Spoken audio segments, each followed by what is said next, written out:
waxbartaan waxbartaan waxbartaan waxbartaan waxbartaan barwaaqo gaarne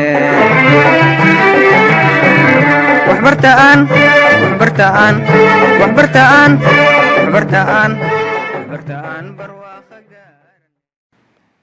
Asalaamu calaykum waraxmatullaahi tacaala wabarakaatuh. Kusoo dhawaada kanaalka Ustaad Saciid Training.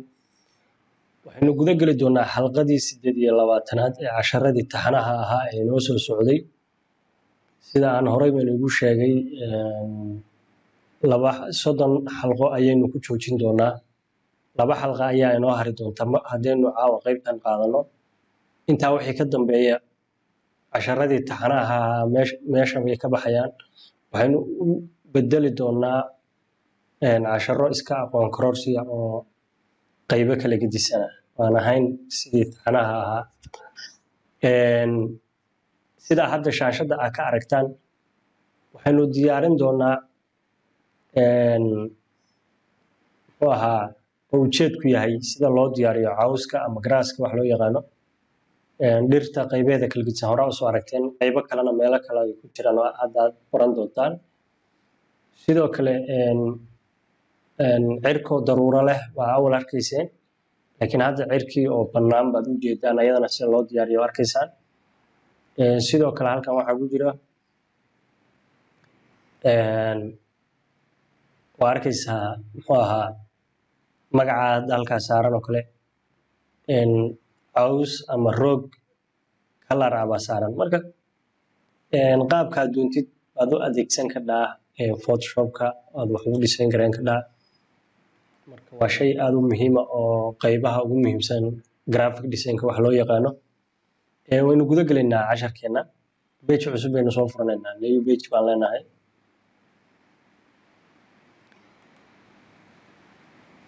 Halkaa markaan joogno layer baan soo furanaynaa.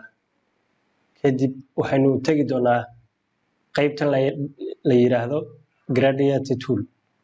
Waynu ku dhufanaynaa. Macna qaybo badan baa ku jira. Right click haddii la dhaho. Marka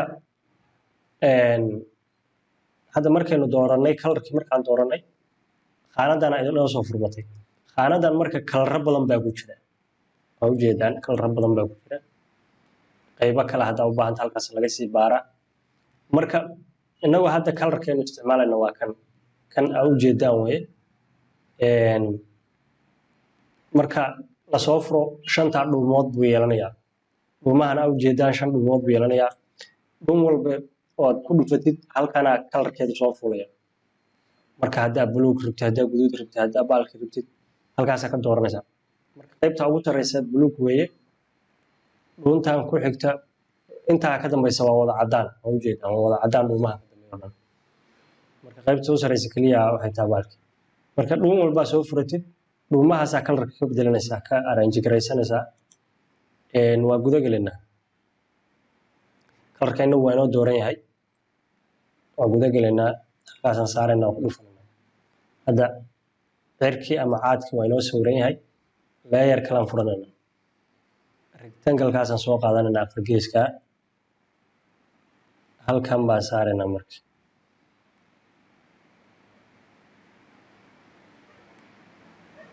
Halkan markaan saarno kalarka hoose baan rabnaa inaan saarno. Kalarka hoose markaan saarno xoranaynaa Control Delete baan oranaynaa. Kadib Control D baan oranaynaa. Halka xaaladdu markay joogto kanaan tegaynaa 75 waxaan ka dhigaynaa 75.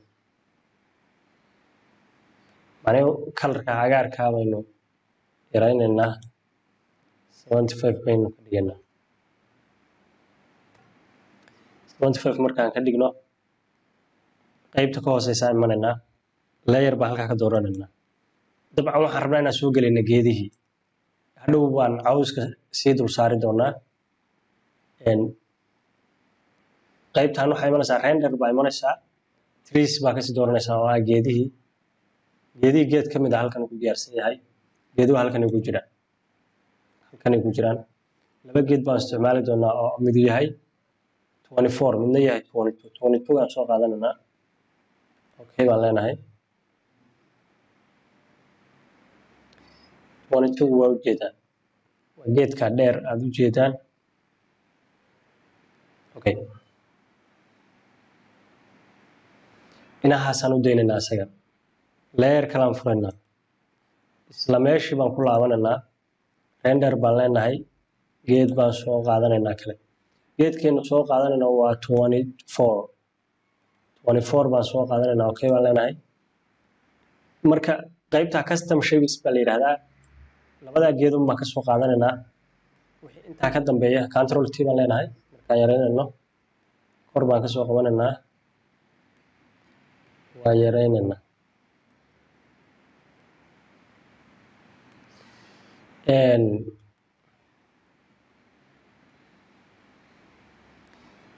geedkaan halkaasaan u daynaynaa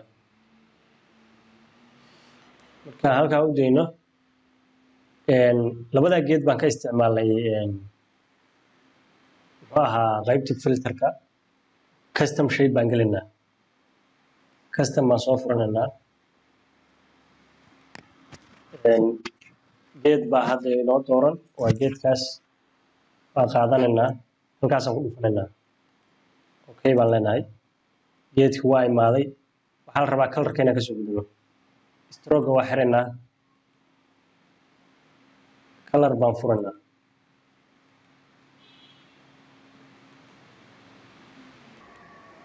okay colorkii waa dooranay control T baan oranaynaa kor baan ka qabanaynaa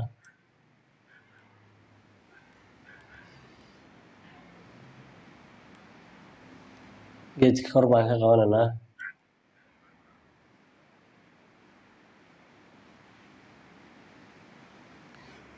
inahaasaan u daynaynaa aaltaan qabanaynaa copy baan ka samaynaa aaltaan leenahay drag baan leenahay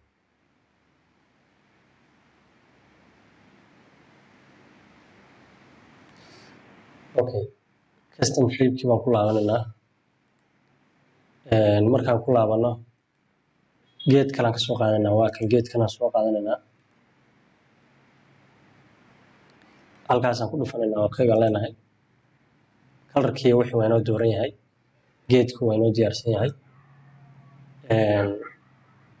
halkaasaan ka sanana kana aalta drag baan leenahay copy baan ka samaysana halkaasaan geysana halkaas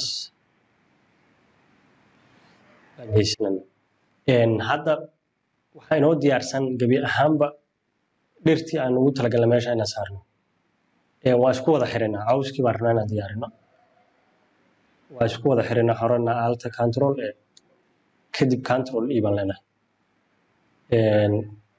control baan qabanaynaa qaybtana ka hadhay oo isku xirinaa control E baan leenahay halkaa markay joogto waxaan dooranaynaa qaybta eraserka ama tirtiraha marka tirtiraha waxaa inoo dooran geedkaasaa inoo dooran 200 aan ku qoran tahay geedkaas 200 aan ku qoran tahay inoo dooran isagaan soo qaadanaynaa geedka marka waa caws weeye marka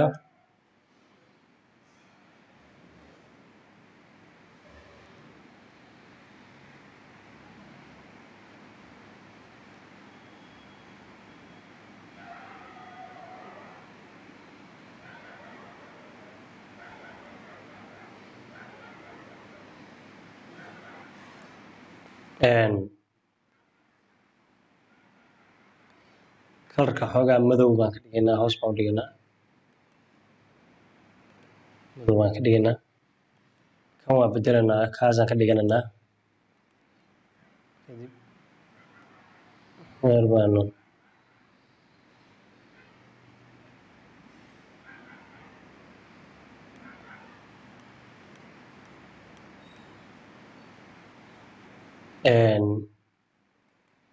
wax yaro markaa sorry wax yaro caddaan aan ku daraynaa macnihii iftiin camal ah inaha dhaxaan ka dhignaa marka iftiinka yani meel qorax haysa camal